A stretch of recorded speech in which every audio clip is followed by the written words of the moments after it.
What is up? What is up, everybody? Hope you're all doing well. Welcome back to an update story on the Faze Rain situation. If you guys did not see my first video on this, I will try and link it down below. I was actually in Mexico in a hotel room when we first broke this news out there. Not probably the best place to be breaking news about a Faze Clan owner. Another one in the news out there, and I'm sure a lot of you Faze viewers know I've been covering them a bit too much here on this channel. They're always somehow, whether good or bad, involved in the news, and Faze Rain was one of the more peculiar cases over the past week or so as he sent out a slew of tweets. Ever since then, a few of them have been deleted. A lot of them are still on his Twitter account as well. I think more so the most disturbing stuff we'll talk about in a minute. The first of all, he didn't only drop a few F-bombs, he actually dropped a few words of the F words out there, not just the F-bomb. Other words were included. He actually has now apologized for using those derogatory terms, and good on him. I'll give credit where it's due, guys. He actually directly apologized to the guy he actually used that language with. He dropped a lot of other words this past week, in which I did cover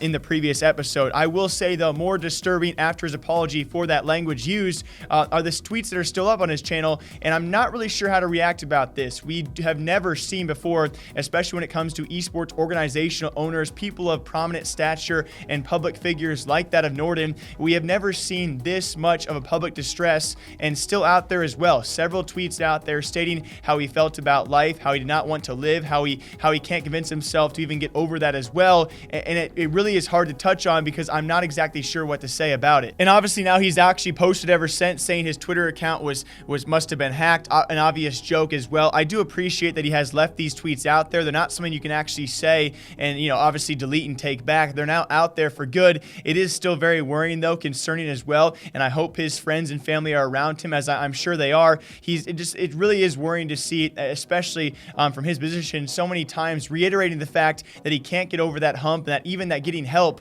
will not help him get over this. And he does say it was actually much worse of an outburst in person. I can't imagine. Hopefully his friends and family were around him, like I said before, and that this will happen again once it does build back up. So it's almost like we are left waiting for this to happen again, and hopefully it doesn't, but it seems like likely it will. It's very, very sucky situation to talk about, very sucky to see as well. I can only hope for the best on that situation, and that, you know, things do get better. That's really all you can say about the situation. That stuff is now done and in the past. Even more so, though, a few more deleted tweets out there, not only with the bad language, also some topics we talked about in that first episode, kind of on a lighter note out there, on I guess a more newsy standpoint that we actually can talk about, that being Faze Clan and Norden actually making money from the organization. We were left with an open-ended question, kind of a mystery out there, whether or not he was actually being paid or losing hundreds of thousands of dollars. As that tweet has now ever since been deleted, he has now responded as well and said yes, him and the other owners, Apex, Banks, and alongside others as well, Temper, obviously the four designated owners out there, distinguished owners I should be saying,